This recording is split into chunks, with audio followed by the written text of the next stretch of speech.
The morning sun slanted through the tall windows of the town hall, casting a warm yet precise light over the aisles of meticulously arranged chrysanthemums, dahlias, and asters. To an outsider, the hall might have seemed a simple celebration of horticulture. To anyone who knew Flaxborough, it was a stage upon which civility and subtle rivalry played in equal measure. Mrs. Gladys Tewkesbury, gloves impeccably fitted, hovered above a particularly perfect display of roses, adjusting the stems as though the flowers themselves were delicate instruments capable of reporting improprieties to the social order. Mrs. Mildred Bramwell, standing nearby, nodded with the solemnity of one attending a ceremony, though her gaze frequently strayed toward the dais where Mr. Lawrence Clutterbuck fussed over the precise height of the prize podium. Purbright entered quietly, his overcoat hanging loose, hat tilted just so. The inspector moved with an unremarkable dignity, greeting familiar faces with subtle nods, careful to observe rather than interrupt the intricate choreography of town politeness. He noted the slight tremor in the mayor's hand as he straightened a ribbon on the podium, and the way Miss Harriet Finch, librarian and amateur poet, adjusted a vase twice before deciding it was correct. Every gesture spoke, if one was willing to listen, of the underlying tension of expectation and reputation. It was shortly after 10 that a sharp exclamation echoed from near the refreshment table, slicing through the hum of polite chatter. Heads turned, and a hush fell over the hall as Miss Emily Fairweather, a respected if somewhat fastidious spinster, held aloft a small silver pendant. The object gleamed, ornate and out of place amidst the pale petals of chrysanthemums. "It was not here a moment ago," she whispered, but the volume was sufficient to carry through the nearest rows of spectators. Mrs. Tewkesbury gasped, gripping her gloves as though the pendant's mere presence threatened the floral harmony she maintained so rigorously. Mr. Clutterbuck's cane hovered mid-air, as though suspended by disbelief, and even the mayor appeared momentarily discomposed. Purbright approached deliberately, his gaze sweeping the room to catalogue reactions as much as to observe the object itself. The pendant, small and intricate, had no immediate owner, and its placement at the edge of the dais seemed deliberate only in the sense that it demanded attention without causing overt chaos. The murmurs began almost immediately. Mrs. Tewkesbury suggested sabotage, imagining a rival exhibitor with malicious intent. Mr. Clutterbuck muttered darkly about moral decline, a spectre rising from the smallest misstep in decorum.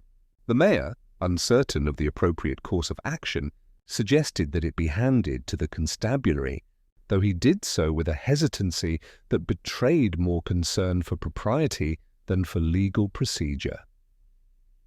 Purbright accepted the pendant with quiet thanks, slipping it into a small evidence envelope with the care of one handling a fragile argument rather than a piece of metal. He made no remark on its significance, content to let the murmurs continue as he catalogued every glance, every shift of posture, every slight twitch of the mouth. These were the things that revealed character more effectively than accusation or assumption. Tea continued to circulate, and with it, the town's imagination. Every gesture and glance became fodder for conjecture. Mr. Alfred Dempsey, proprietor of the hardware shop, lingered near the pendant with a curiosity that betrayed more than he intended. Miss Finch's hand shook ever so slightly as she rearranged a ribbon on her prize violets, and young solicitor George Redmond, recently returned from London, observed reactions more keenly than the flowers themselves. Every participant seemed to know the potential motives of others without possessing the faintest clue of the pendant's origin. By midday, a pattern had formed. The pendant acted as a silent provocateur, drawing from each townsperson a mixture of curiosity, apprehension, and self-interest. What might have been a trivial curiosity became a lens through which the town examined itself. Purbright, noting these subtleties, recorded in his mind the distinctions between truth, appearance, and inference. Each person spoke of events and observations with an air of certainty, yet their behavior suggested contradictions they themselves did not recognize. The mayor, approaching Purbright with the hesitant weight of authority and uncertainty, asked whether the incident was merely accidental. Purbright inclined his head slightly, a faint smile acknowledging the question. Perhaps, he said, though in Flaxborough, nothing is ever merely accidental. The mayor nodded, satisfied or convinced by the courtesy, if not the substance of the remark. By the time the flower show wound down in the early afternoon, the pendant had been secured in the town safe at the police station, a quiet relic of unease. Exhibitors departed with measured civility, though the lingering curiosity and whispered speculation made clear that normality had been subtly unsettled. Purbright returned to his office, methodical in thought, cataloguing interactions, inconsistencies, and subtle tensions. The town's equilibrium had not been broken, but it had been pricked. And pricks in Flaxborough often widened quietly until they revealed something unanticipated. He reflected, as he often did, on the paradoxical quiet of his town, so orderly and polite that the smallest intrusion of unpredictability carried consequences far larger than might appear. The pendant, the murmurs, the anxious glances, all were threads in a fabric of hidden grievance, petty rivalry, and unspoken ambition. And Purbright knew that understanding the nature of these threads would take patience, subtlety, and a careful eye for detail. Flaxborough's secrets, after all, preferred to be uncovered gently, as though inviting the observer to notice only what was ready to be seen. The first fissure had appeared. The flower show, with its display of blooms and ribbons, had become the stage for a small, peculiar disturbance, and Purbright, calm and unobtrusive, understood that this was only the beginning. By late morning, the flower show had dispersed into smaller gatherings, most notably the tea-room, where the steam of freshly poured cups mingled with the low murmur of conversation. Here gossip flourished like weeds, twisting fact and supposition into narratives that suited the teller's inclination.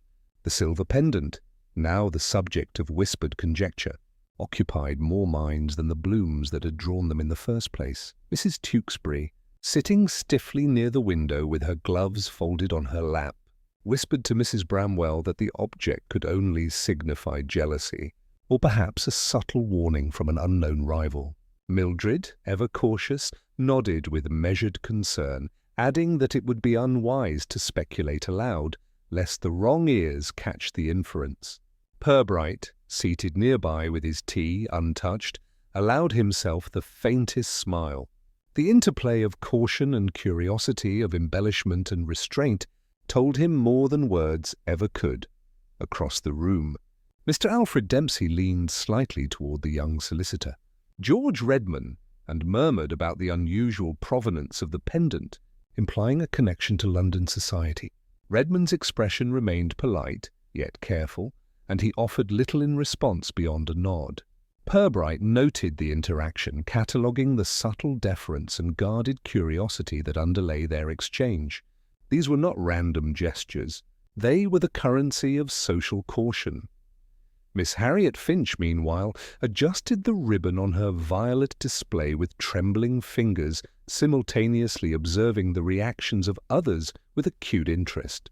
The librarian's poetic sensibilities inclined her toward dramatic interpretations, and she whispered to a companion that perhaps the pendant was a message, a symbol of unspoken grievances in the town. The companion nodded as though comprehending a profound truth, though in reality the remark served mostly to add gravitas to the scene.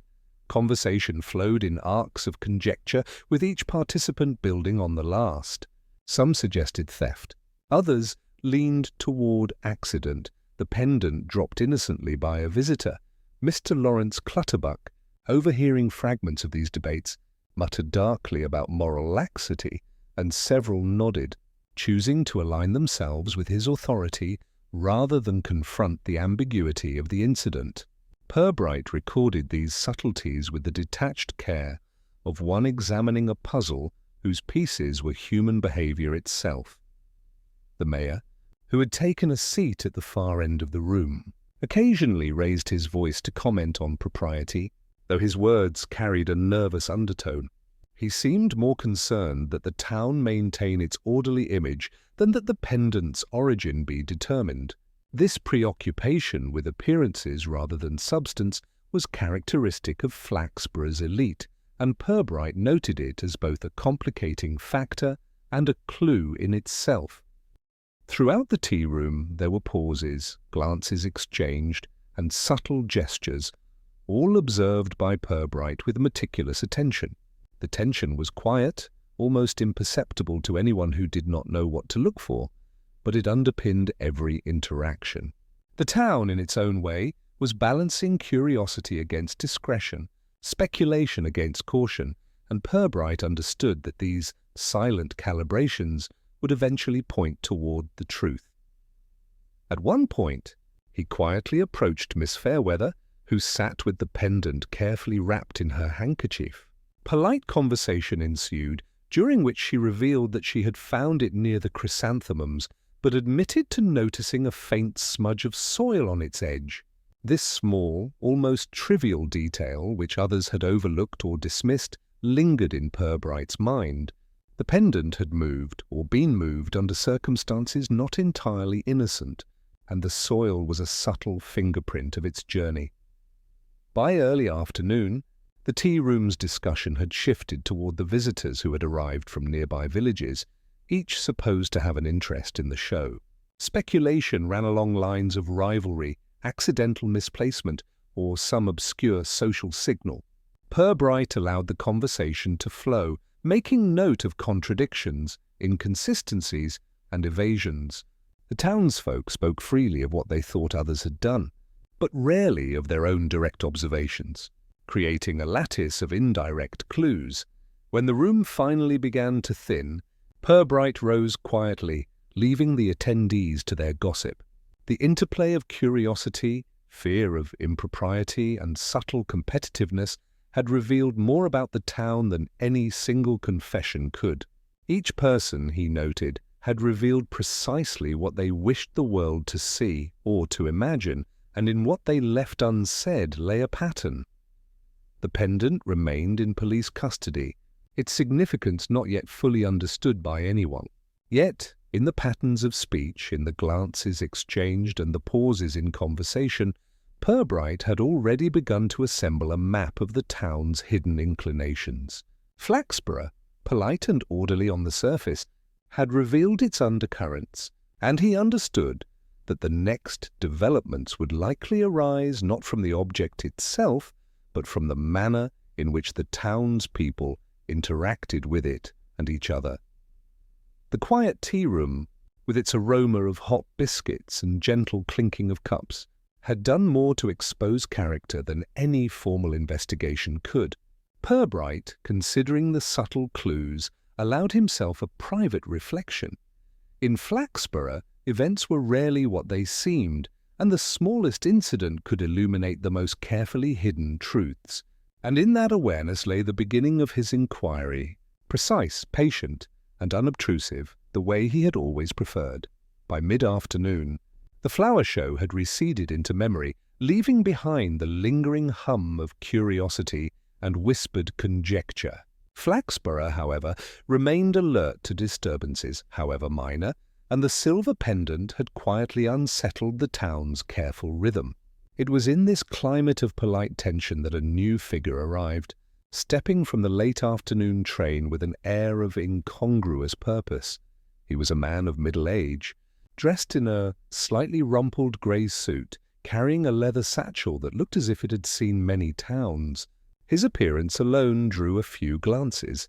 He moved with the certainty of someone accustomed to observation, but his expression betrayed an unease at being noticed. Purbright, having left the police station after ensuring the pendant's safekeeping, noticed him immediately. There was something not quite aligned in the stranger's manner, calculated civility overlaid with nervous anticipation. The man approached the town square, asking for directions to the town hall with a voice carefully modulated to suggest casual interest rather than scrutiny. Townspeople, polite and curious, supplied the requested guidance, yet their eyes lingered longer than courtesy demanded. At the hall, he explained to the attendant that he had lost property at the flower show and hoped someone had found it. The attendant, noting the specificity of the claim and the stranger's precise speech, directed him to the police station, where Purbright happened to be reviewing notes on the day's events. The man introduced himself as Mr. Samuel Lytton, a visitor from London with an interest in antiquities. His claim was simple. He had misplaced a pendant during his travels, and he believed it might have been dropped in Flaxborough. Purbright observed him carefully, noting the tautness in his jaw, the slight avoidance of eye contact, and the minute tremor in his fingers as he adjusted the strap of his satchel. Each gesture, inconspicuous though it seemed, added to a pattern that did not yet form a complete picture, but was certainly suggestive. While Purbright inquired politely about the pendant's description and the circumstances of its loss, the visitor's responses were precise, almost rehearsed. He spoke of recent visits to various towns and exhibitions, naming several with exact dates and times. There was an air of plausibility, yet a faint stiffness that hinted at a performance rather than spontaneity. Purbright's notes, written unobtrusively, included these subtleties: a hesitancy before mentioning Flaxborough, a repetition of key phrases, and a manner that seemed to seek validation from his listener more than to convey information. Meanwhile, gossip outside the station had already begun. Mrs. Tewkesbury, consulting with a small circle over the latest development, whispered that London visitors always brought mischief or intrigue, though she could not articulate why she believed it. Mildred Bramwell suggested the pendant might have been deliberately left, an object intended to provoke curiosity or fear. Even Mr. Clutterbuck, normally sceptical of rumour, admitted that an unfamiliar visitor so close on the heels of a mysterious object could not be entirely innocent. Purbright allowed these murmurs to circulate without comment, treating them as an echo of the town's internal logic rather than a source of evidence.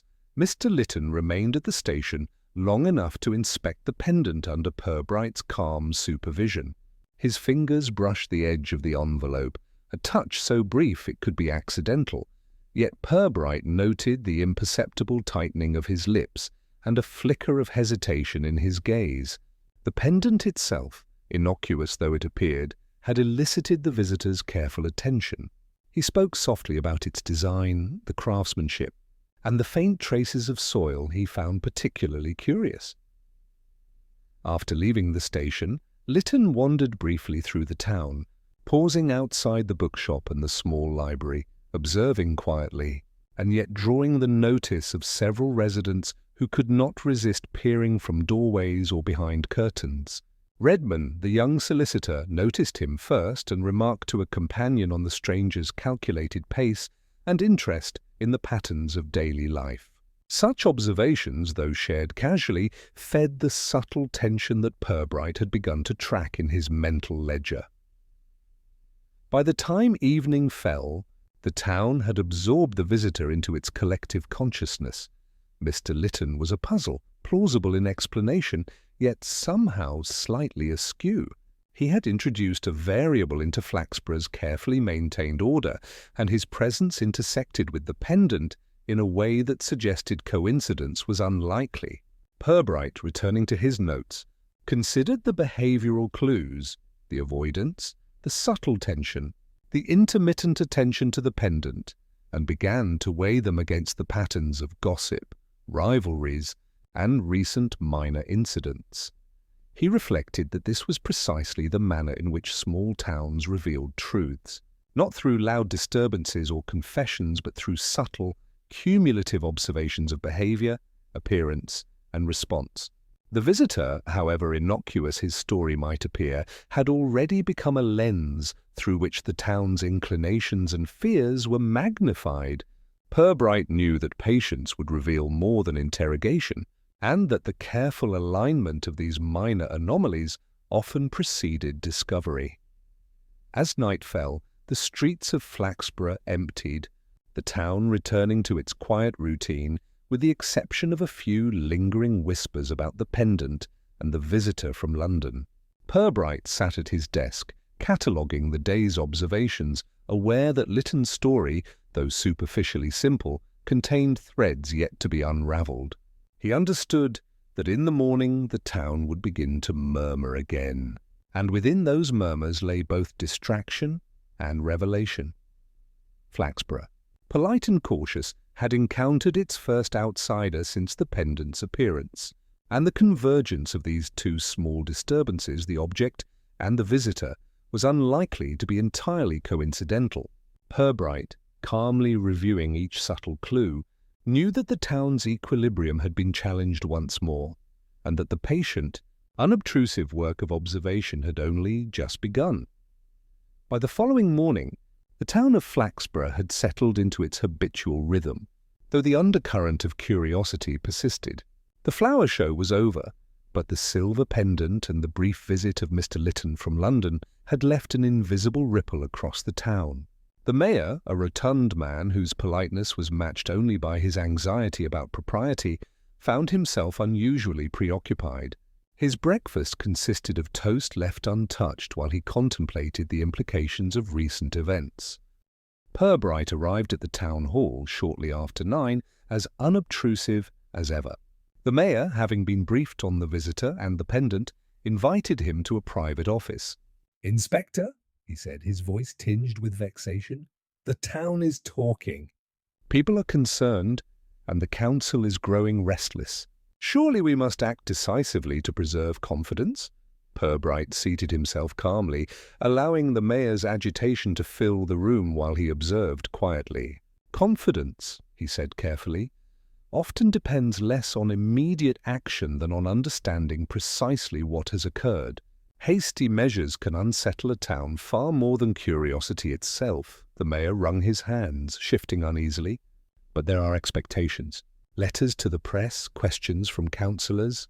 Even the ladies of the Horticultural Society are demanding reassurance. We must offer clarity or risk embarrassment." Purbright nodded, listening without interruption.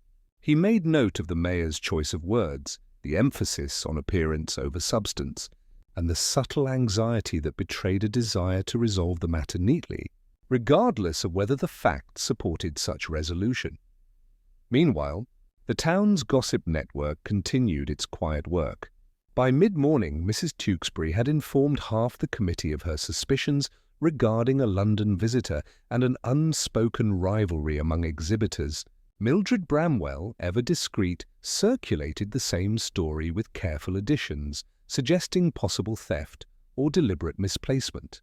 Even Mr. Clutterbuck, who usually dismissed conjecture, had hinted to the town solicitor that moral standards were at stake, though without offering any concrete evidence.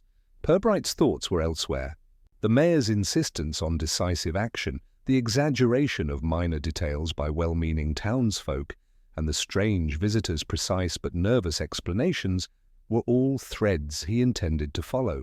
Yet he did not act immediately. Instead, he allowed the mayor to describe the chain of events as he perceived them, noting each embellishment, omission, and subtle emphasis. The mayor, growing more anxious, leaned forward. "Inspector, can we not at least question the visitor further? Perhaps there is something more we ought to know. I fear the town will assume negligence on our part." Purbright smiled faintly, inwardly appreciating the predictable urge to resolve a minor mystery before it had fully unfolded. "We shall," he replied evenly. "But first, it is prudent to observe, to allow the situation to reveal itself." Shortly thereafter, Purbright requested a summary of all correspondences and reports concerning the pendant. As he read, he noted inconsistencies between what had been observed and what had been recorded. One clerk had reported that the pendant was found near the chrysanthemums. Another suggested it had been on the dais edge. The discrepancies were minor, yet they highlighted the variations in perception and attention that often obscured the truth. By midday, the mayor had convened a small, informal meeting of council members, seeking to assert control over the narrative. Purbright, present as an observer rather than participant, noted the dynamics. Some councillors emphasized propriety, others pressed for immediate action, while a few simply speculated aloud, offering narratives that seemed to originate from habit rather than evidence. The mayor, caught between the desire for order and the complexities of human behavior, appeared increasingly flustered. Purbright's attention, however, lingered on subtler matters, the fleeting expressions, the choice of words, the mannerisms of those who spoke most loudly about the need for decisiveness. Each revealed priorities, fears, and perhaps motives that were not yet explicit. He recorded the patterns quietly, aware that these indirect clues often led further than direct interrogation. When the meeting concluded, the mayor approached Purbright once more, wringing his hands in polite desperation. "Do you think the visitor is genuine, Inspector? Or is this some elaborate jest upon our civility?" Purbright inclined his head slightly, the faintest smile acknowledging both question and concern. "I have no certainty, sir. What I do know is that Flaxborough has a way of revealing character if one is willing to watch patiently." As the afternoon progressed, the mayor attempted to manage town expectations by issuing carefully worded reassurances, though the effect was uneven. Subtle gossip continued to circulate. The visitor's punctuality, the pendant's placement, and minor discrepancies in witness accounts were discussed with a mixture of curiosity and moral speculation. Purbright, observing without interference, catalogued these murmurs and gestures as data points in the quiet architecture of understanding that he alone could assemble. By evening, the mayor's anxiety had eased slightly, not because of resolution but because he had spoken and been heard. Purbright, returning to his office, reflected on the patterns of small-town life, the need for appearances, the embellishment of minor events, and the ease with which uncertainty became narrative. In this environment, the truth was rarely shouted and rarely immediate. Patience, observation, and careful attention to human nuance were essential. Flaxborough had encountered its first true challenge to routine since the pendant appeared, and the visitor arrived.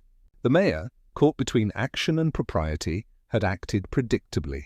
Purbright, meanwhile, understood that the unfolding drama would require subtle navigation, the patient alignment of seemingly trivial details, and an awareness of human foibles.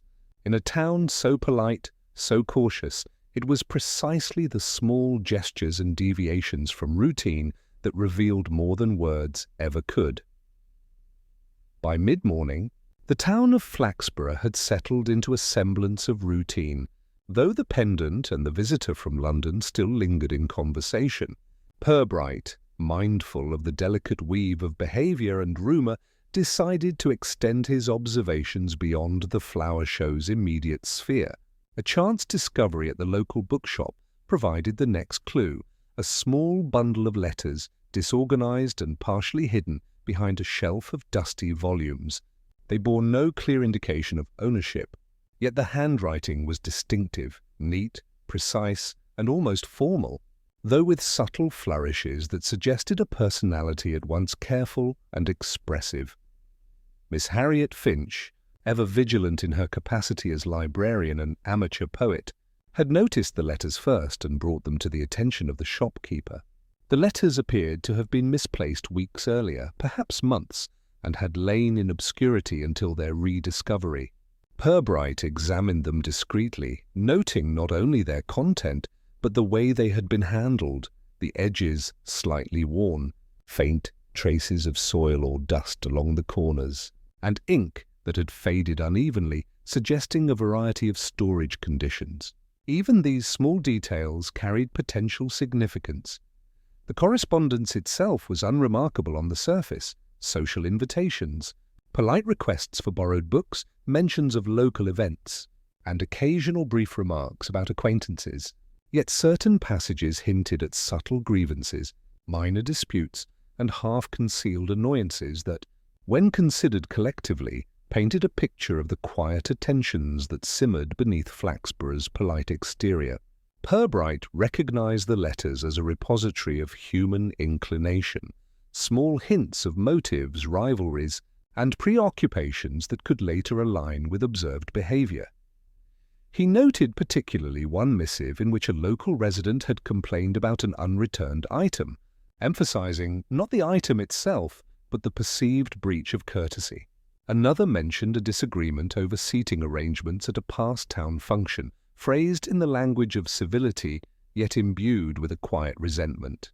Purbright, cataloguing these instances, considered how the petty grievances of everyday life often intersected with more consequential actions when opportunity and circumstance allowed. The shopkeeper, Mr. Alfred Dempsey, who had initially shrugged at the letter's importance, now expressed curiosity tinged with mild alarm. "Inspector," he said, "it seems someone has been careless, or perhaps deliberate. These letters have been lying where they shouldn't. One wonders why no one noticed sooner." Purbright nodded thoughtfully, appreciating the subtle tension in Dempsey's phrasing.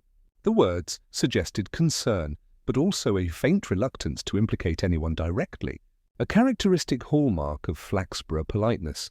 Miss Finch returned periodically, remarking on names and addresses that recurred within the letters. Purbright allowed her observations to proceed, making mental notes of behavioral tendencies, social connections, and the implicit hierarchy revealed by the correspondence. Patterns emerged. Certain individuals appeared disproportionately concerned with propriety, while others exhibited a quiet assertiveness that could easily translate into action if provoked. These patterns, subtle though they were, would later prove essential in connecting events that seemed otherwise unlinked. By early afternoon, Purbright had arranged the letters chronologically and thematically, recognizing connections between minor disputes and the presence of the pendant at the flower show. A letter referencing a borrowed ornament, innocuous though it seemed, had a curious resemblance to the pendant's description. While it was premature to draw any conclusions, the coincidence was noted with careful discretion.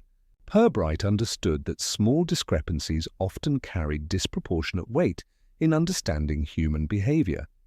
During the sorting process, several town residents wandered into the shop, observing the letters with polite curiosity.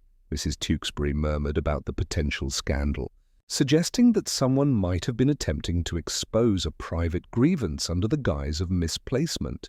Mildred Bramwell, more measured, emphasized the importance of discretion and the possibility that the letter's displacement was accidental. Even George Redman, ever analytical, made a passing comment on the timing of events, noting that the letter's discovery coincided closely with Mr. Lytton's visit. Purbright recorded each remark, weighing the significance of intent versus coincidence. By late afternoon, a pattern had begun to coalesce. The letters, while seemingly trivial, illuminated networks of social expectation, minor rivalries, and the quiet competitiveness that threaded through the town's polite exterior. The pendant, the visitor, and now the letters formed a triad of anomalies that Purbright observed with meticulous care. Each appeared trivial in isolation, yet collectively they suggested that Flaxborough's veneer of civility could be subtly perturbed, and that human behavior, when traced carefully, would reveal motives hidden beneath layers of etiquette and habit. Purbright, reflecting on the day's developments, considered the nature of evidence in a town such as this. There were no spectacular crimes, no dramatic confrontations, only a series of small disturbances and subtle behavioral cues. The letters were a map of latent discontent, intersecting with the pendant and the visitor to create a lattice of possibilities. He recognized that careful attention to these seemingly inconsequential elements would allow him to anticipate the course of events and identify where mischief, negligence, or intentional provocation might have played a role.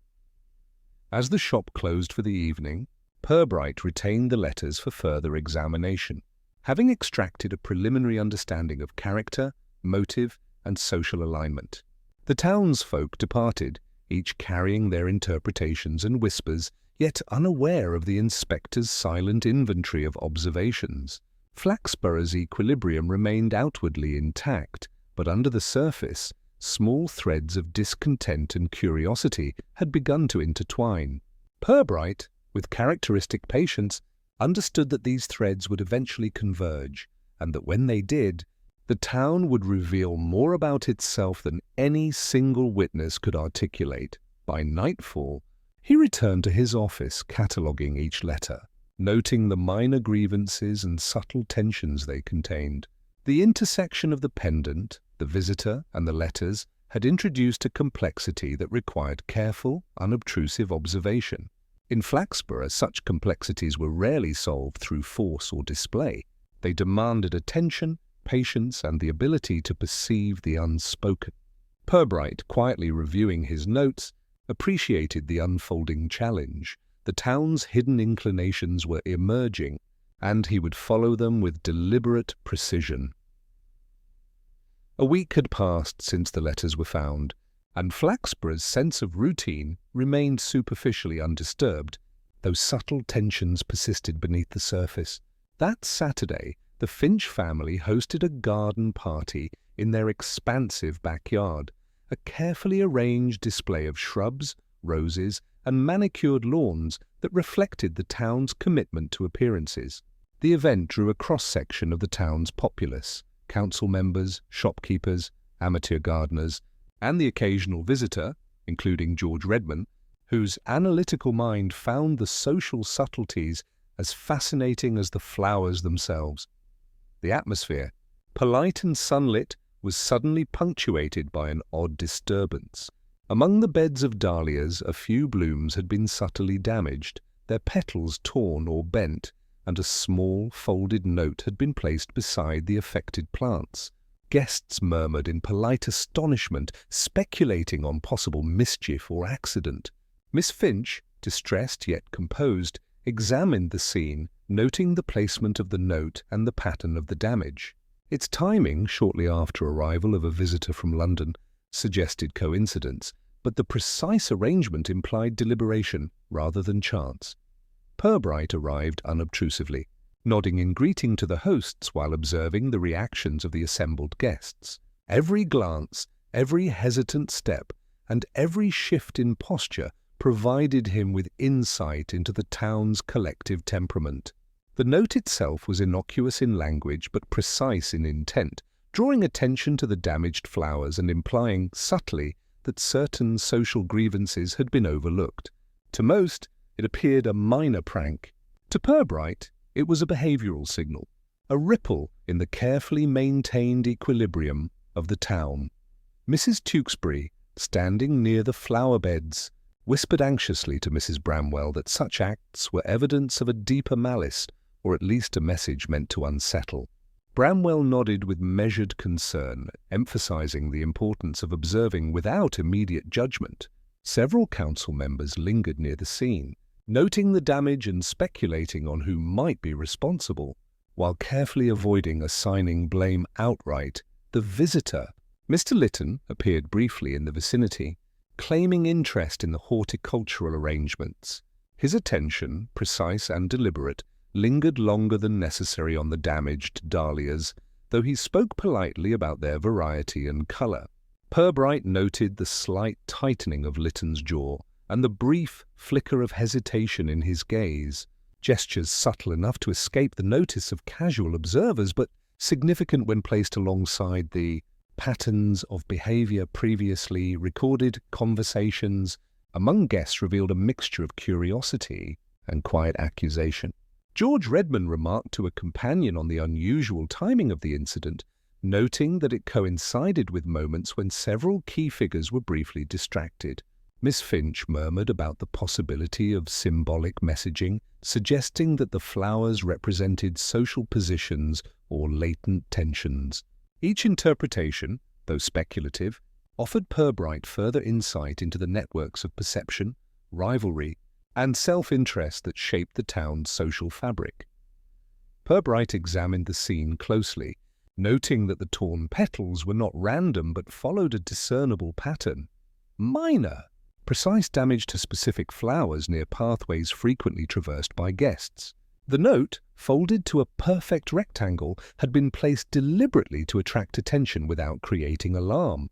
The combination suggested a mind attuned to subtlety, one seeking to provoke thought or curiosity rather than overt panic, a characteristic consistent with previous minor disturbances, including the pendant and the letters.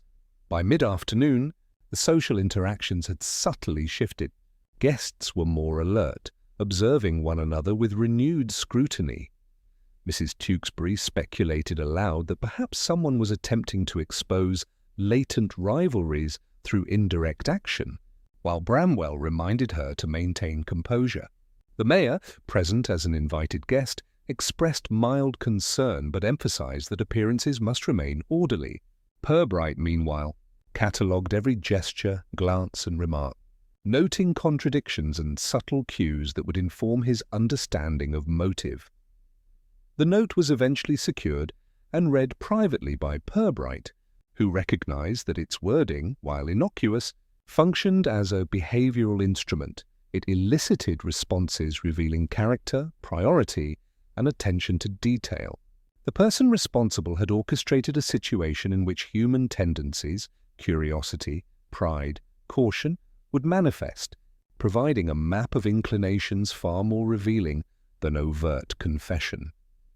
As the party concluded, damaged flowers were discreetly replaced or supported, and guests departed with polite chatter, masking their curiosity and unease.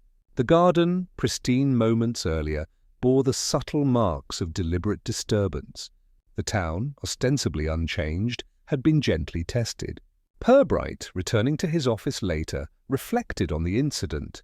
It was a minor event in scale, yet perfectly designed to reveal the latent characteristics of individuals without resorting to confrontation or accusation.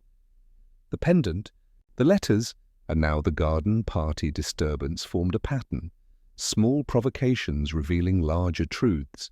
Flaxborough's civility masked complexity, and Purbright understood that patience, observation, and careful attention to the unspoken would eventually uncover the links between these events. The subtlety of intent and precision of execution in the garden incident confirmed his suspicions.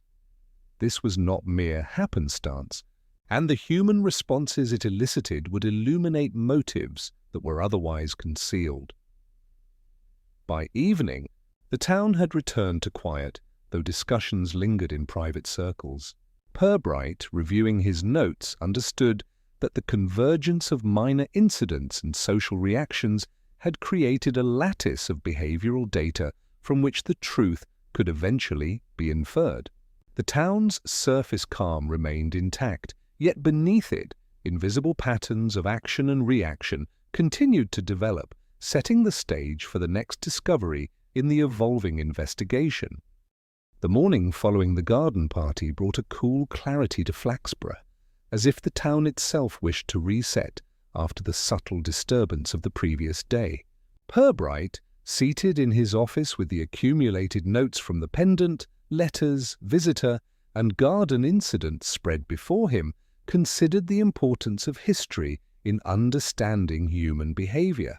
Often the smallest gestures and grievances were rooted in long-standing events, forgotten slights, or inherited suspicion. To understand the present, he reflected, one had to follow the threads of the past. It was in conversation with Miss Finch, who had brought him a reference from the town archives concerning previous horticultural events, that a connection began to emerge. Decades of flower shows, minor disputes over awards, and records of polite rebukes illustrated patterns of rivalry and competition that, at first glance, seemed trivial. Yet the careful preservation of grudges, the subtle corrections in public records, and the occasional complaint tucked into council minutes revealed a lattice of interpersonal friction that could easily explain present tensions. Purbright noted, for example, a letter from 20 years prior in which a local resident expressed disappointment at not receiving recognition for a floral arrangement. Though politely phrased, the tone suggested persistent resentment, reinforced by subsequent subtle disputes in later events. The observation was consistent with minor irritations revealed in the misplaced letters, suggesting continuity of disposition across decades.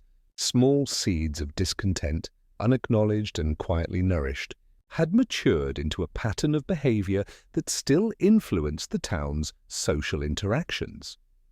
A chance conversation with the town historian, Mr. Claxton, confirmed that such patterns were neither rare nor surprising. "Flaxborough is remarkably civil," Claxton remarked, "but civility does not erase memory. Slighted pride, overlooked contributions, and polite disagreements often resurface in ways one would not predict. One might call it a subtle continuity of character." Purbright listened carefully, cataloguing the examples provided: long-standing rivalries, occasional misplacement of objects, and the peculiar tendency of minor grievances to surface under seemingly innocuous circumstances. He reflected on Mr. Lytton's visit in this context. The stranger's precise attention to details, his deliberate interaction with the pendant, and the careful observation of the town's responses were suggestive not merely of curiosity, but of an understanding of the latent social currents. The visitor had arrived at a moment when the town's memory, its unspoken grudges, and its subtle rivalries were most vulnerable to gentle perturbation. Even the letters, which seemed unremarkable in isolation, could be traced to threads extending back years, revealing human tendencies to protect, embellish, or conceal information. By mid-morning, Purbright's reflections had led him to review the archives concerning past disturbances during garden parties and flower shows. He noted that small incidents, misplaced items, trivial accidents, and anonymous notes often corresponded with moments of latent tension or unresolved disputes. The recent garden party incident was therefore not an anomaly, but part of a recognizable pattern, an event deliberately designed to reveal character and provoke reaction without overt confrontation. The mayor's earlier anxiety, the whispers in the tea room, and Mrs. Tewkesbury's insistence on observing propriety were consistent with behaviors documented over decades. Purbright, mapping these tendencies against current events, recognized that human responses were seldom novel. They were extensions of long-standing dispositions revealed subtly through action and inaction alike. The town's civility, remarkable though it appeared, functioned as a veneer over persistent and predictable tendencies. The pendant itself, seemingly a trivial object, now appeared as a catalyst, drawing the town's historical tendencies into focus. The carefully orchestrated minor disturbances, letters discovered, flowers subtly damaged, and the visitor's precise inquiries elicited reactions that mirrored those documented in the past. Human behavior, consistent across decades, had been revealed through these small provocations, and Purbright realized that the investigation required understanding not merely individual motives, but the collective historical temperament of Flaxborough. By late morning, he began cataloguing the connections between past incidents and present events, noting recurring names, behavioral patterns, and the subtle escalation of minor provocations. Miss Finch assisted with references, providing insight into family histories, repeated disputes, and the social expectations that had persisted quietly through generations. Every detail, no matter how small, became part of the pattern, allowing Purbright to anticipate reactions, predict behavior, and identify the threads that tied minor disturbances to long-standing predispositions. In the afternoon, he met briefly with George Redmond to discuss observations from recent social gatherings, including the garden party. Redmond's analytical approach reinforced Purbright's understanding. Social behavior in Flaxborough was consistent, predictable when studied carefully, and often influenced by decades-old memory of slighted pride or overlooked contributions. Minor provocations, such as the pendant or misplaced letters, acted as instruments that revealed hidden tensions, triggering responses aligned with historical behavioral tendencies. By evening, Purbright had established a working framework. The town's current disturbances, an unusual visitor, the pendant, letters, and garden incidents were all connected by the invisible thread of historical grievance, latent rivalry, and social expectation. Recognizing this, he appreciated that the resolution would require not merely observation of the present, but careful consideration of the past. Flaxborough, with its polite civility and quietly competitive social fabric, revealed truth slowly, and the inspector understood that patience, analysis, and a delicate awareness of history would yield insights far richer than any immediate inquiry. As night settled over the town, Purbright returned to his office, reviewing notes and mapping behavioral connections across past and present. Flaxborough's polite exterior remained undisturbed, but beneath it, the threads of history had been gently tugged, revealing tendencies that, when traced carefully, would illuminate motive, opportunity, and the subtle provocations that had shaped recent events. He understood that the investigation was entering a crucial phase. The town's past and present were intertwined, and only by following these threads could the pattern of disruption be fully discerned. The evening settled quietly over Flaxborough, bringing a subdued light through the tall sash windows of Purbright's office. Alone at his desk, he allowed himself a moment of reflection, tracing the subtle patterns that had emerged over the past days. The pendant, the misplaced letters, the garden disturbance, the London visitor, all seemingly minor incidents, had formed a lattice of behavioral evidence, revealing the inclinations, tensions, and unspoken preoccupations of the town's inhabitants.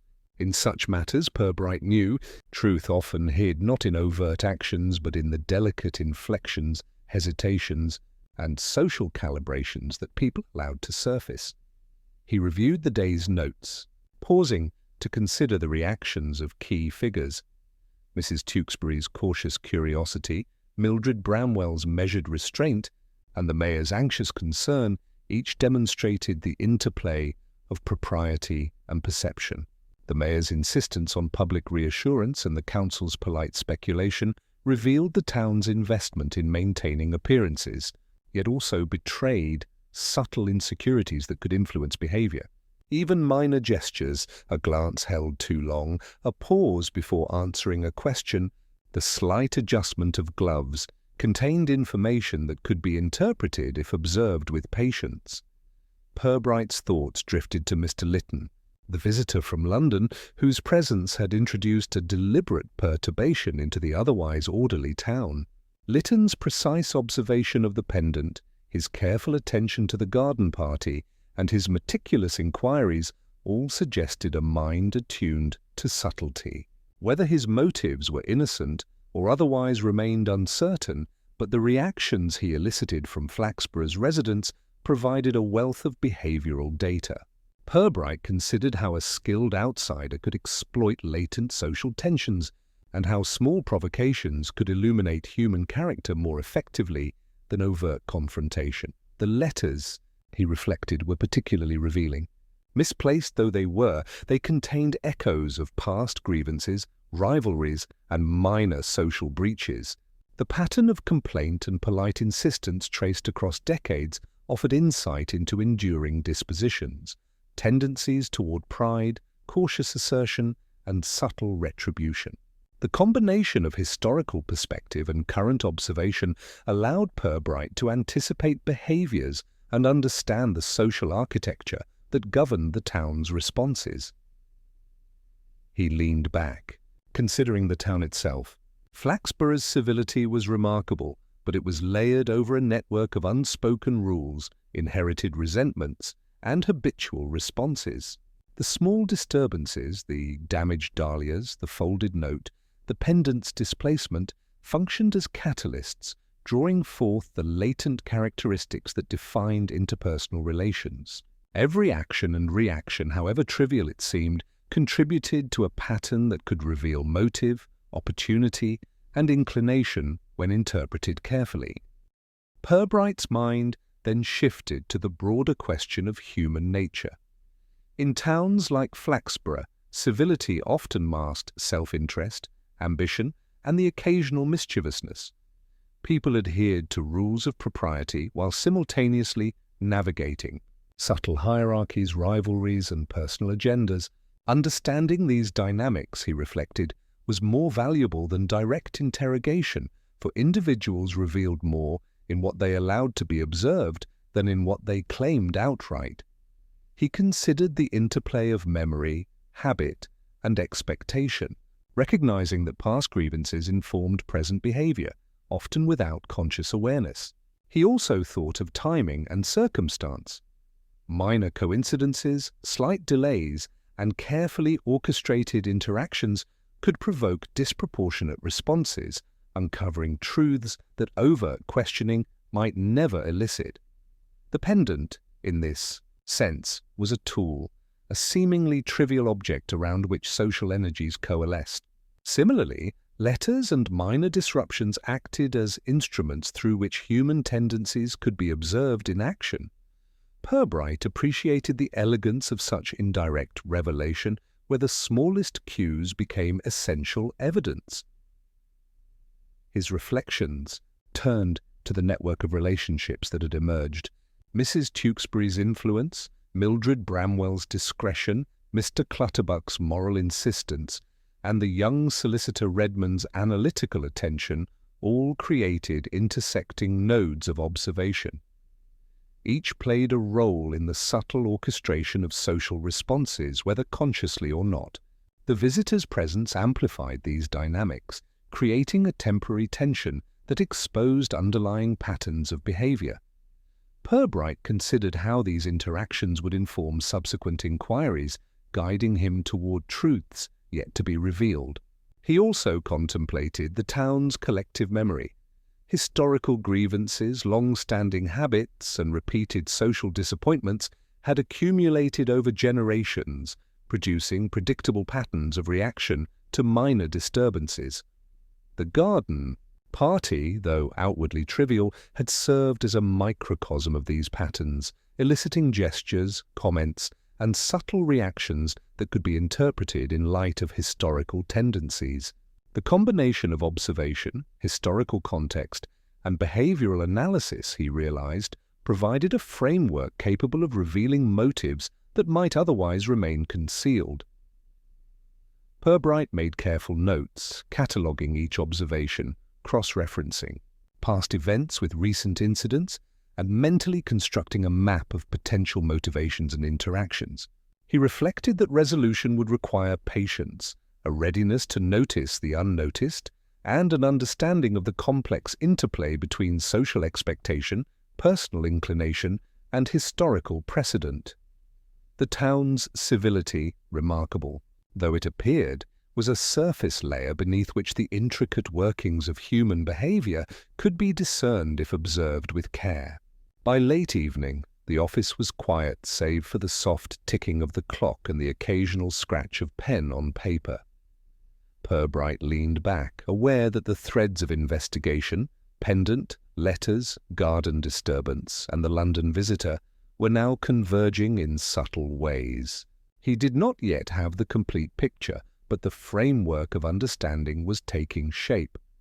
The town's surface calm remained intact, yet beneath it, patterns of behavior were revealing themselves in a manner that would ultimately allow for precise and unobtrusive resolution. The night drew on, and Purbright allowed himself a final reflection. In Flaxborough, the truth was seldom abrupt, rarely dramatic, and almost never overtly confessed. It was found in patience, observation, and the quiet interpretation of human behavior. The minor disturbances of recent days had created an opportunity to perceive those truths, and he understood that careful attention, combined with an awareness of history, timing, and subtle cues, would allow the town's hidden motives and interactions to be fully revealed. By the following afternoon, Purbright had formulated a subtle strategy to elicit responses from the town's principal figures without raising alarm or suspicion. It was not the kind of test that involved confrontation or overt questioning.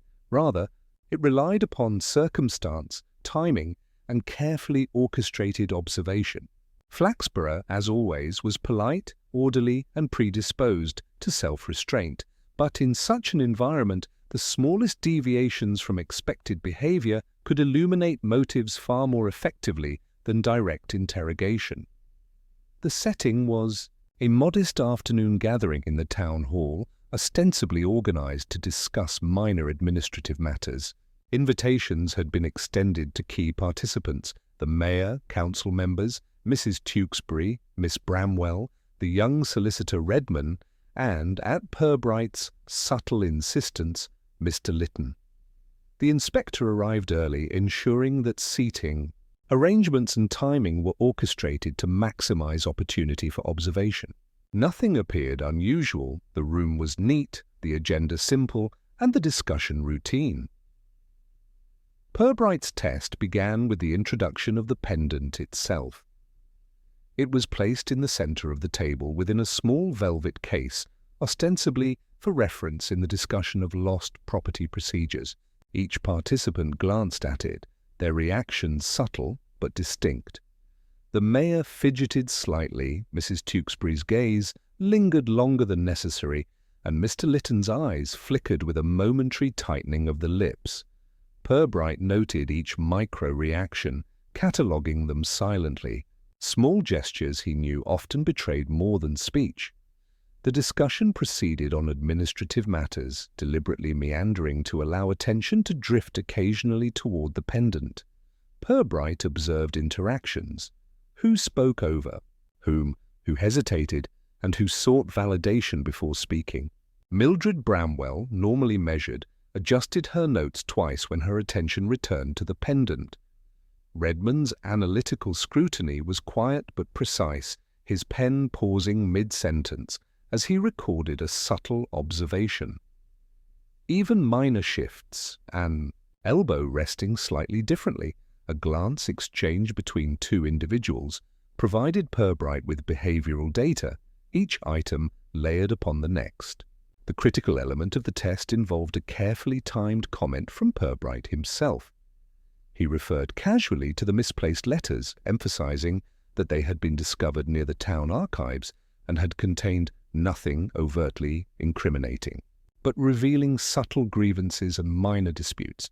The phrasing was neutral, almost dismissive, yet it carried implicit suggestion. Observers who were sensitive to social nuance would register the combination of letter discovery and pendant presence as significant. The reactions were instantaneous and revealing, a barely perceptible stiffening of posture, a soft clearing of the throat, and a glance toward the visitor from London. Purbright catalogued these minute responses, aware that intent and discomfort were often most evident in micro-behavior. Mr. Lytton, for his part, maintained a composed exterior, though subtle cues betrayed heightened awareness. His fingers tapped lightly against the table when the pendant was mentioned, and a slight narrowing of the eyes suggested evaluation. Purbright, noting this, reflected that the visitor's external composure masked an internal calculation, a determination of how others perceived the situation and how their reactions might reveal underlying truths. It was precisely the type of observation that would later align with the behavioral patterns he had been tracking throughout the town. To add a further layer, Purbright introduced a hypothetical scenario involving minor misplacement of a prized object, an ornamental brooch, and asked casually who might be expected to notice first. The question, innocuous in appearance, functioned as a probe. Reactions were telling. Mrs. Tewkesbury leaned forward slightly, Redman's eyes flickered toward Lytton, and the mayor shifted in his chair with a barely perceptible sigh. These movements, though slight, provided clues about attentiveness, concern with propriety, and underlying priorities. Purbright, quietly recording the outcomes, appreciated how small provocations elicited information without accusation. The conversation naturally drifted to minor rivalries and social competition, prompted subtly by Purbright's comments. References to past flower shows, disputes over awards, and overlooked contributions were woven into the dialogue, eliciting reactions that revealed both pride and anxiety. Participants spoke carefully, maintaining politeness, yet the micro-behaviors betrayed more than words. Lytton notably responded with precise, calculated politeness, carefully avoiding direct involvement while observing responses, a behavior that confirmed Purbright's earlier suspicions about the visitor's attentiveness and purpose. By mid-afternoon, the test had produced a wealth of behavioral data. Each participant had been subtly provoked, observed, and assessed. Micro-reactions, minor hesitations, and shifting attention provided a composite view of character, inclination, and potential motive.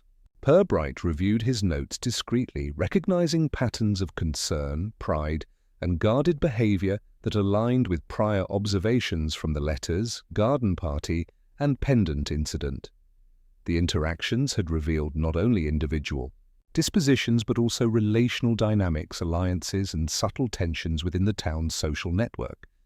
The mayor, despite outward calm, had displayed the predictable anxiety associated with responsibility and appearances, while Mrs. Tewkesbury's curiosity had emerged as a tempered but persistent force. Redmond's analytical tendencies were evident in his attentiveness to patterns rather than drama, and Bramwell's measured restraint suggested awareness without premature judgment. Lytton, ever precise, had provided insight through calculated observation, confirming the presence of an outsider's perspective designed to reveal character indirectly. Purbright allowed the meeting to conclude without any formal resolution. The room returned to polite conversation, the participants masking subtle unease under civility. The test had accomplished its purpose, behavioral cues had been elicited without overt accusation, and the latent tendencies of the town's key figures had been revealed. The convergence of the pendant, the letters, the garden incident, and the visitor's presence had been used strategically to illuminate character in ways that direct questioning could never achieve. By evening, the inspector retired to his office, reviewing each observed reaction, gesture, and comment. The test had clarified relationships, highlighted sensitivities, and provided a nuanced understanding of motive and attention. Patterns of pride, anxiety, vigilance, and subtle rivalry were now clearly visible, forming a lattice through which Purbright could trace the threads of recent disturbances. The town's civility remained intact, yet beneath it, the behavioral truth had been silently exposed. Purbright reflected on the elegance of indirect observation, a combination of circumstance, timing, and subtle provocation could reveal more than any formal inquiry. In Flaxborough, civility masked complexity, and minor incidents acted as instruments to illuminate character. The test had provided confirmation that small cues, carefully orchestrated, were sufficient to reveal inclination and intention, laying the groundwork for the resolution to come. As the night deepened, Purbright considered the next steps. The town's quiet surface, the careful mapping of behavior, and the subtle provocations now converged toward clarity. He understood that patience and precise observation would soon allow the puzzle to be resolved, that the smallest gestures had been captured, and that the town itself, in its polite vigilance, had revealed the threads connecting the pendant, the letters, and the visitor. The morning was crisp, and Flaxborough stirred with its habitual civility. By mid-morning, Purbright had arranged a meeting at the town library, an appropriately neutral and comfortable venue where he could present his findings without spectacle. The attendees were precisely those whose behavior, observations, and subtle reactions had formed the lattice of evidence over the preceding days. The mayor, Mrs. Tewkesbury, Mildred Bramwell, George Redmond, and Mr. Lytton, the library's polished oak tables, and the quiet rows of books provided the perfect environment for calm exposition. Purbright began by noting the seemingly minor disturbances, the pendant's displacement, the misplaced letters, and the garden incident. Each event, he explained with quiet precision, had elicited responses that were both revealing and consistent with historical and personal inclinations. The focus was not on accusation but observation. He traced patterns of behavior, social expectation, and the interplay of long-standing tendencies that had been brought to the surface. His tone was measured, polite, and entirely devoid of dramatics, yet it carried an unmistakable authority. He began with the pendant. Its appearance at the flower show had been both curious and timely. Purbright noted the subtle interest shown by key individuals, the micro-reactions observed during its presence, and the consistent alignment of concern, pride, or anxiety among those with a vested interest. The pendant, while trivial in material value, functioned as a behavioral mirror, reflecting character traits and social preoccupations that had been documented through letters. Past disputes and contemporary interactions, the letters were then discussed. Misplaced though they were, they contained references to minor grievances, overlooked contributions, and polite complaints that revealed enduring dispositions. Purbright emphasized the historical continuity of these inclinations, noting how small slights, documented over years, had manifested in current reactions to events as mundane as a damaged dahlia or a folded note at a garden party. By tracing these patterns, he explained, it became evident how minor provocations could illuminate broader character traits and potential motives. Attention then turned to the garden party incident. The precise pattern of damage to specific flowers, combined with the placement of the note, had functioned as a behavioral instrument. Guests' micro-reactions, slight stiffenings, glances, subtle adjustments, provided insight into priorities, vigilance, and social awareness. The incident was not random. It had been deliberately designed to reveal latent tendencies, and the responses confirmed the connections between historical grievances, personal pride, and present behavior. Purbright then addressed the visitor. Mr. Lytton. His deliberate observation and carefully measured interaction with the town's events had amplified the subtle tensions already present. Lytton's presence elicited responses that were telling precisely because of the town's polite civility. The inspector noted how the combination of outsider scrutiny and minor provocations had accelerated the revelation of character, confirming patterns already inferred from the letters. The pendant and past events, as he spoke, Purbright connected the dots, the pendant's appearance, the letter's rediscovery, the garden disturbance, and the visitor's attention had together formed a network of provocations and observations. Each participant's reactions, catalogued and analyzed, revealed a combination of pride, vigilance, and historical predisposition. By examining micro-behaviors, the glance held too long, the hesitation before speech, the minor adjustment of posture, Purbright was able to reconstruct the motivations and interactions that had underpinned the town's recent disturbances. He paused, allowing the gravity of his observations to settle. The attendees were attentive, polite, and calm, yet the subtle shifts in posture, the soft tightening of hands, and the careful attention to the pendant suggested comprehension. The truth, he explained, was not dramatic or criminal in the conventional sense. It resided in the intersection of human behavior, social expectation, and minor provocations. The town had been quietly tested, its civility masking complex interactions and long-standing inclinations. Purbright then revealed the specific connections. The pendant, previously thought a trivial object, had belonged to a family long involved in local social rivalries. Its appearance at the flower show and its subsequent displacement had provoked latent tensions, revealing attitudes toward propriety, pride, and oversight. The letters, once misplaced, had drawn attention to recurring patterns of minor grievances, highlighting how personal and historical inclinations manifested in contemporary behavior.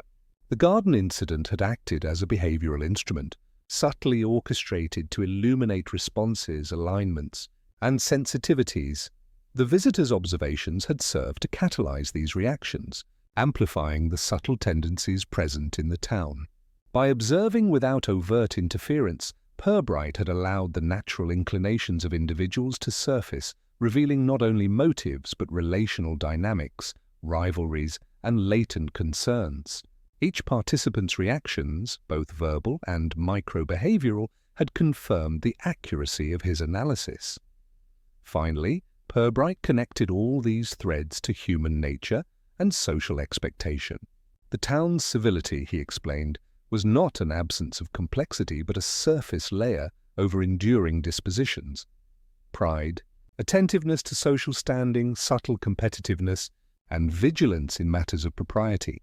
The minor disturbances had acted as instruments to reveal these traits, and the patterns observed allowed a comprehensive understanding of motive, inclination, and relational dynamics. The conclusion was received with calm comprehension.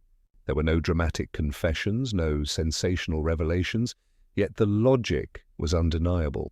Participants understood that their reactions had been observed and interpreted, not in judgment but in analysis. The interplay of history, subtle provocation, and careful observation had created a clear picture of social dynamics, latent tensions, and behavioral tendencies that explained recent events with quiet precision. Purbright allowed a final moment of silence, letting the clarity of the connections settle.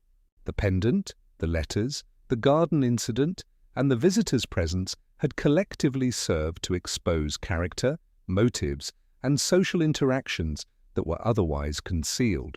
The town, outwardly unchanged, had revealed itself in miniature, civility masking complexity, minor grievances surfacing through careful observation, and behavioral tendencies aligning to form an intelligible pattern. By the time the gathering concluded, there was an air of polite satisfaction. The attendees departed with understanding, the subtle dynamics clarified without embarrassment or spectacle. Purbright remained, reviewing notes one final time. The town's order had been preserved, civility maintained, and the pattern of human behavior had been fully elucidated. The resolution, quiet and precise, reflected the elegance of observation, timing, and subtle provocation, confirming once more that in Flaxborough the truth emerged not from confrontation but from the careful reading. In the days following Purbright's careful exposition, Flaxborough settled back into its accustomed rhythm, the small town appearing, as always, undisturbed by the subtle turbulence beneath its civility. Shopkeepers resumed their measured greetings, the post office hummed quietly, and the flower show committee began discussing arrangements for the next season as if nothing unusual had occurred. Yet for those who had attended the library meeting, the awareness of recent observations lingered like an unspoken current beneath the polite surface. Purbright's notes, carefully organized and annotated, reflected the culmination of weeks of patient observation.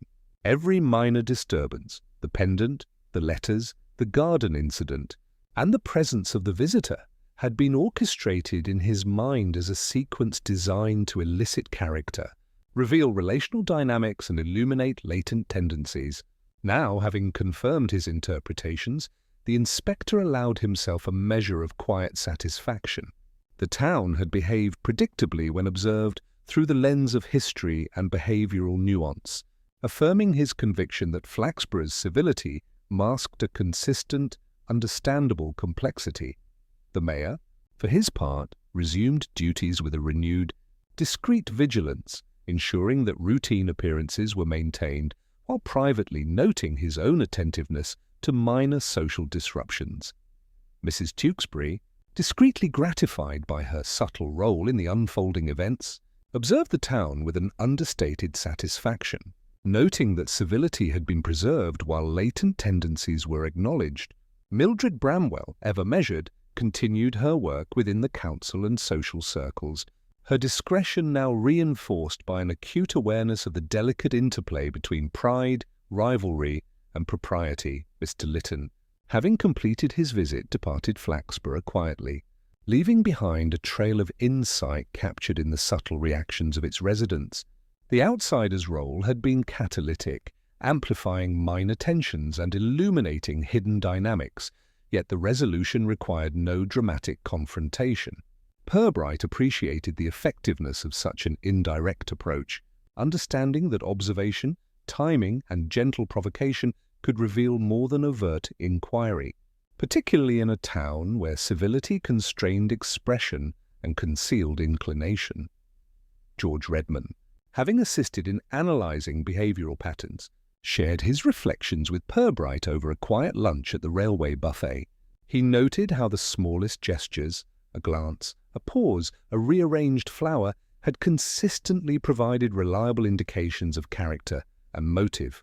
Purbright, agreeing, emphasized that the combination of historical context, micro-observation, and subtle intervention was essential in a community where appearances were paramount. The town's unspoken rules, inherited tendencies, and habitual responses offered a framework for understanding, if only one possessed the patience to observe attentively. The pendant had been returned to its rightful owner, discreetly and without fanfare, symbolically restoring equilibrium.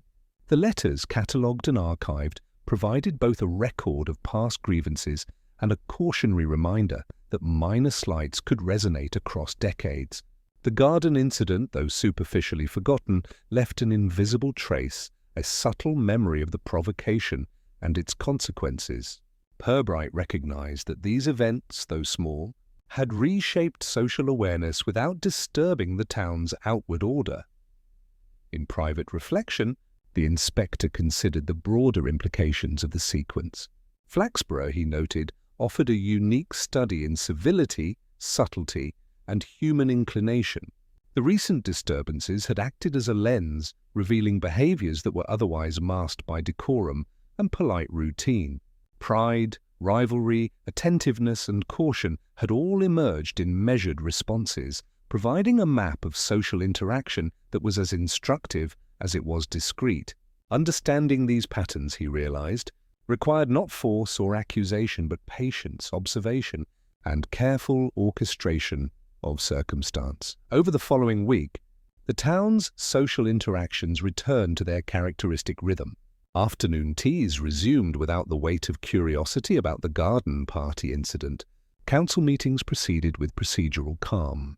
And the flower show committee, now aware of the delicate balance of recognition and rivalry, approached planning with renewed attentiveness. Minor discussions of past events were handled with discretion, each participant subtly attuned to their own responses and those of their neighbours. Civility had endured, yet awareness of the underlying dynamics persisted. Purbright, in his office, catalogued final notes, cross-referencing behavioural observations with historical records. He reflected on the effectiveness of indirect testing and the value of subtle provocations in revealing character. Each incident had functioned not in isolation, but as part of a sequence, producing cumulative insights into human behaviour, social structure, and relational dynamics. The town, outwardly calm, had been quietly illuminated in miniature, its civility preserved, its character observed, and its latent inclinations acknowledged.